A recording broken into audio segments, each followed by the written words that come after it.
बोलो हर हर महादेव।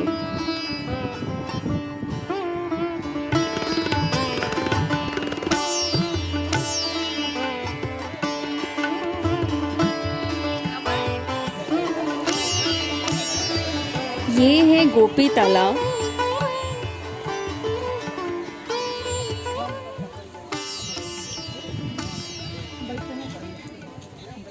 कृष्ण, गोपाल, माधव, श्याम और केशव, भगवान कृष्ण के ऐसे नाम सुनते ही आपके मन में क्या क्या विचार आते हैं?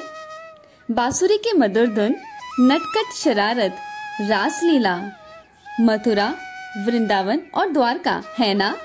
कृष्ण की ही है ऐसी मोहक छवि जो सबके मन को खुद से जोड़ देती है। और जहाँ पर कृष्ण का वास हो वहाँ पहुँचने और उन स्थानों को करीब से देखने और जानने की चाहत भी तो हर किसी में बहुत बढ़ जाती है।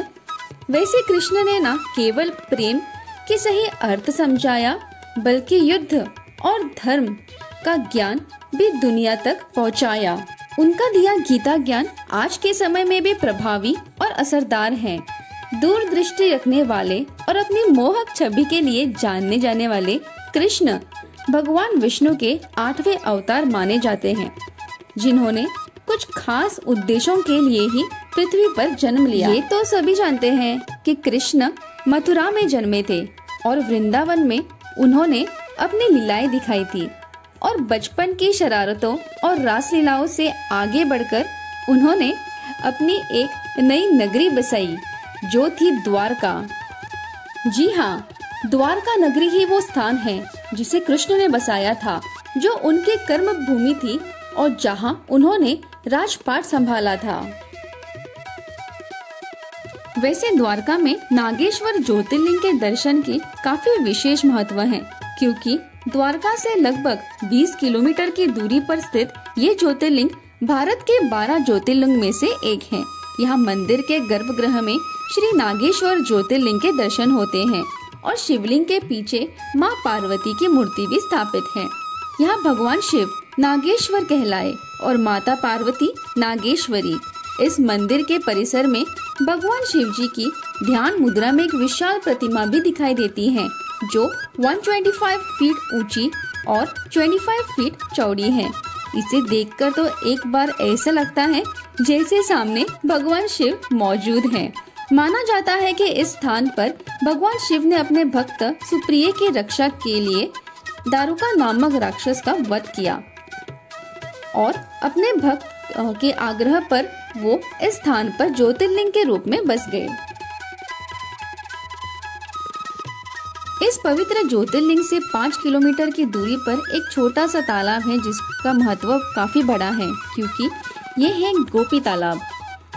इसे वो दिव्य स्थान माना जाता है जहाँ गोपियाँ आखिरी बार श्री कृष्ण के साथ रास लीला की थी, जिसके बाद उन्हें मोक्ष प्राप्त हो गया था।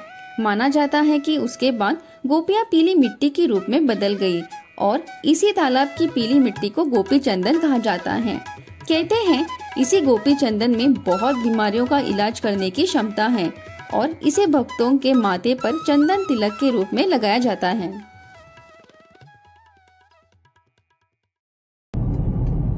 हे एवरीवन, अभी हमने द्वारका के दर्शन कर लिए हैं और अभी हम जा रहे हैं, एक्चुअली हम पहुंच चुके हैं नागेश्वर ज्योतिर्लिंग के दर्शन करने। सो ये रही इनकी मेन एंट्रेंस। सो चलिए मेरे साथ बोलिए हर हर महादेव। सो अभी सबसे पहले करेंगे हम गाड़ी को पार्क। सो अभी देखेंगे कि यहाँ पर कहाँ पर हम गाड़ी को पार्क कर सकते हैं। ये देखिए खूबसूरत नजारे नागेश्वर ज्योतिर्लिंग के। अगर आप हमारे चैनल पे नए हो तो चैनल को सब्सक्राइब जरूर कीजिएगा।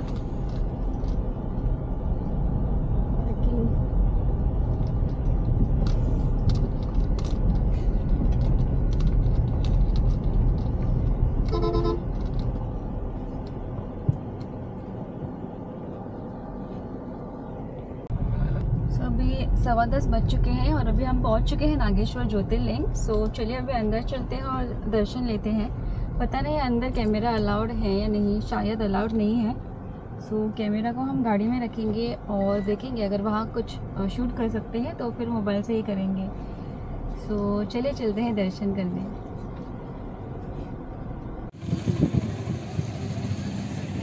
यहाँ पर महादेव की बहुत बड़ी प्रतिमा है। अभी हमने हमारी गाड़ी को यहीं पर पार्क किया है, तो चलिए अभी आगे चलते हैं। हाँ,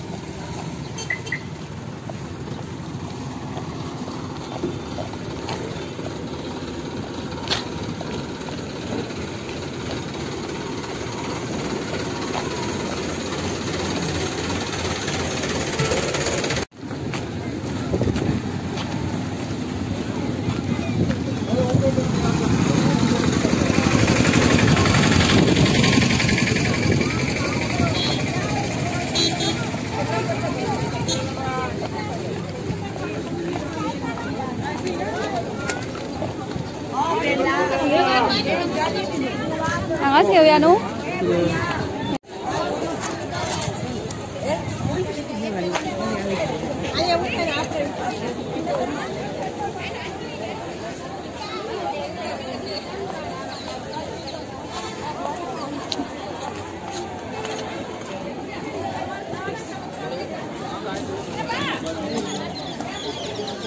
हाँ सॉरी कशा वचपाचे अभी फ़िलहाल तो भीड़ ज़्यादा नहीं है, तो देखेंगे अंदर की क्या सिचुएशन है।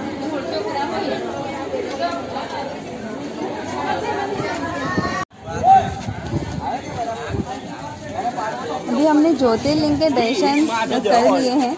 करीबन हमको आधा घंटा लगा दर्शन करने में, अंदर भीड़ भी नहीं थी।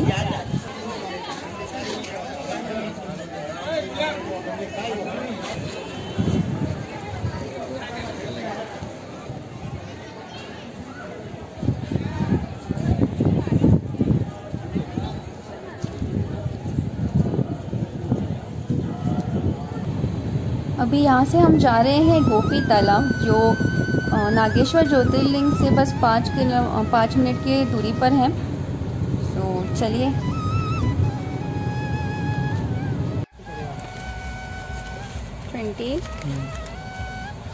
रुक्मणी मंदिर भी वहीं पे है, पार्किंग है ना वहाँ पे, आगे है पार्किंग। 20 रुपये।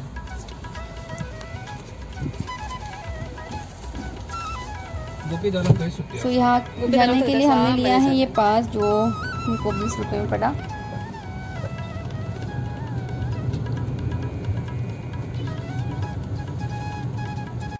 काकड़ी, आपकी यात्रा मंगलमय हो, ऐसी शुभकामना। और हरे कृष्णा हरे कृष्णा हरे कृष्णा। जय द्वारकाधीश। आइए यहाँ पे ठीक है।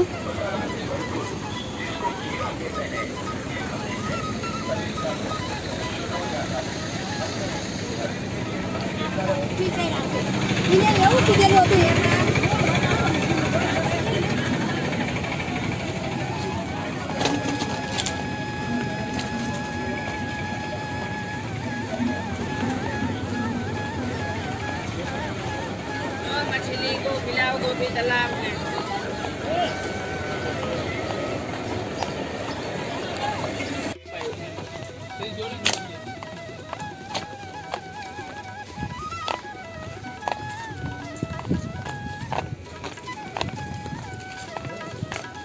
यहाँ से बाद में हम जाएंगे बेट द्वारका। सो पहले हम गोपी तालाब, यहाँ पर एरो दिखाई दे रहा है, तो इसी डायरेक्शन में हमको आगे जाना है। ये मंदिर, बेट द्वारका मंदिर 12:30 बजे बंद हो जाता है। सो उससे पहले हमको वहाँ पर पहुँचना है।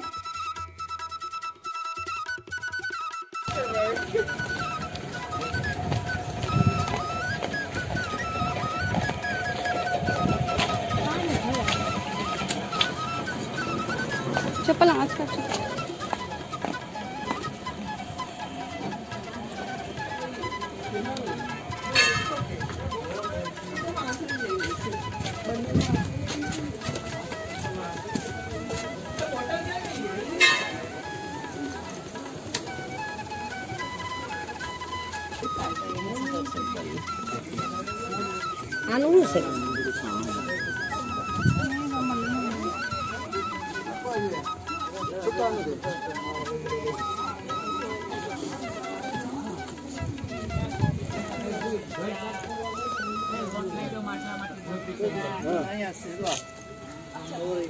आटा ले लो, मछली को आटा खिलाई 10 रुपये का, गोपी चंदा ले लो 20 रुपये गोपी चंदा। हाँ देखा बन ले ना क्या बात क्या हां ले ना